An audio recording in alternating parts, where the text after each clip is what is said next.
Assalamualaikum warahmatullahi wabarakatuh. Bismillahirrahmanirrahim. Baik, alhamdulillah. Untuk hari ini Bapak akan menggunakan video pembelajaran media video maksudnya ya, yang bisa kalian nanti lihat insya Allah. Kita sedikit lagi sudah selesai untuk perusahaan jasa ya. Saatnya kita sampai kepada menyusun jurnal penutup ya, atau membuat jurnal penutup. Jurnal penutup ini dibuat atau dibutuhkan untuk untuk menutup ya, yang dibuat pada akhir periode akuntansi dengan tujuan untuk memindahkan saldo akun nominal atau akun sementara ke dalam akun modal atau laba ditahan bagi perusahaan yang berbentuk PT atau perseroan terbatas ya. Karena kalau di sini kita menggunakannya adalah modal, jadi bukan laba ditahan ya. Akun-akun yang ditutup adalah akun-akun yang bersifat sementara atau temporary akun, atau disebut juga dengan nominal akun ya.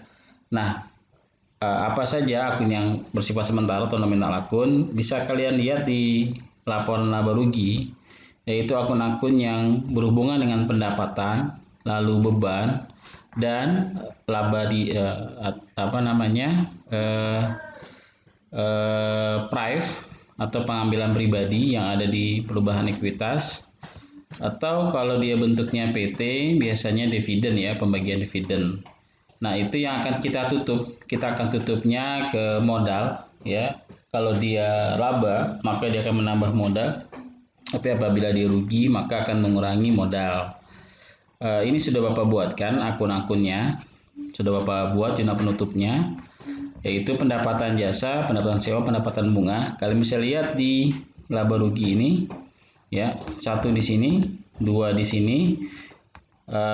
Apabila sebelumnya saldo normal pendapatan adalah di sebelah kredit, maka untuk menutupnya kita pindahkan dia ke sebelah debit.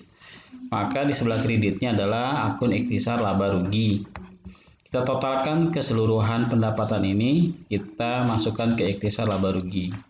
Setelah pendapatan kita buat, kita menutup akun beban ya.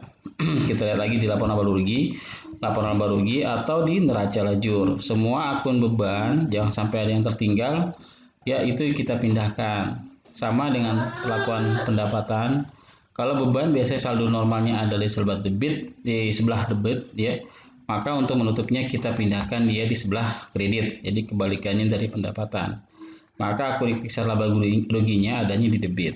Kita jumlahkan semua, pindahkan ke sini totalnya.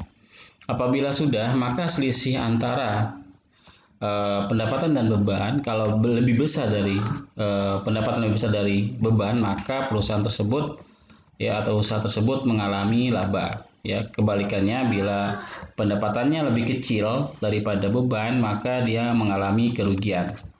Bila dia laba, seperti ini adalah laba karena pendapatannya lebih besar daripada beban, maka dia akan menambah modal ya. Karena modal ada saldo normal di sebelah kredit, maka kalau dia bertambah modalnya ada di sebelah kredit.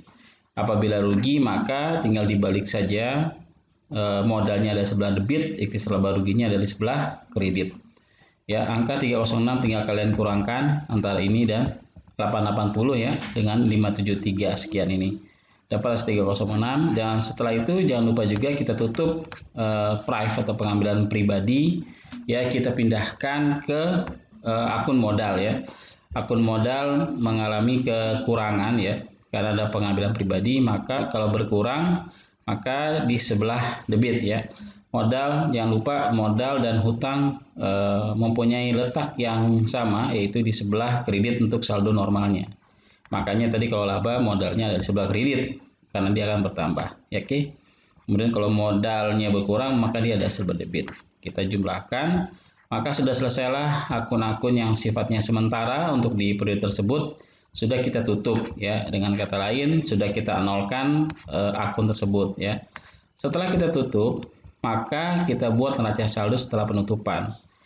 Akun-akun yang tersisa dari PT yang kita tutup, maka akun-akun yang tersisa hanyalah akun-akun yang kelompok harta yaitu 1, kelompok 2 yaitu hutang, lalu 3 itu modal ya, atau disebut juga dengan kelompok akun real ya, atau real akun ya. Jadi memang permanen akun atau akun yang tetap yang harus dimiliki oleh setiap usaha.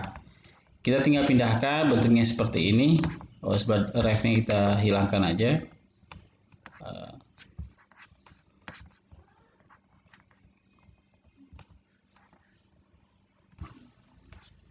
Baik, ini sudah Bapak susun untuk neraca saldo setelah penutupan per 30 Juni ya.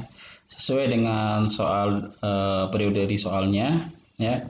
Tinggal kita susun. Di sini adalah kelompok akun harta. Ini adalah aktiva lancar dari akun 1 sampai dengan 115. 12 ini adalah akun tetap atau fixed asset ya, dari peralatan, akumulasi tanah dan gedung ya, masing-masing punya akumulasi yang ada saldonya di sebelah kredit.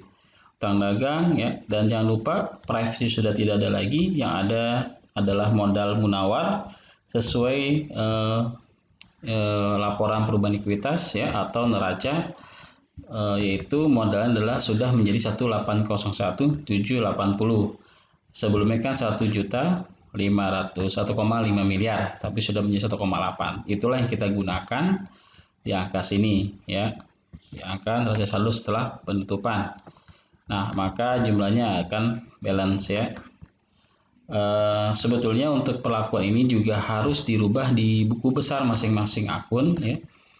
Buku besar setelah neraca saldo awal, lalu buku besar kita buat apabila ada transaksi dia akan pengaruh. Lalu ada neraca saldo ya setelah transaksi. Kemudian ada penyesuaian. Nah, penyesuaian juga kita masukkan ke masing-masing buku besar. Setelah ada penyesuaian, dibuat laporan keuangan, lalu ada jurnal penutup. Nah, ayat-ayat jurnal penutup juga dimasukkan ke masing-masing akun ya, terutama akun-akun yang tadi Bapak sudah sebutkan, akun-akun yang sifatnya sementara atau temporary akun atau nominal akun. Baik, kita sudah, nah ini akan neraca saldo inilah yang akan digunakan untuk periode berikutnya. Ya, insya Allah kita sudah selesai. Sampai dengan untuk perusahaan jasa, kita akan berusaha insya Allah akan kita coba masuk ke perusahaan dagang di pertemuan berikutnya. Demikian dari Bapak. Assalamualaikum warahmatullahi wabarakatuh.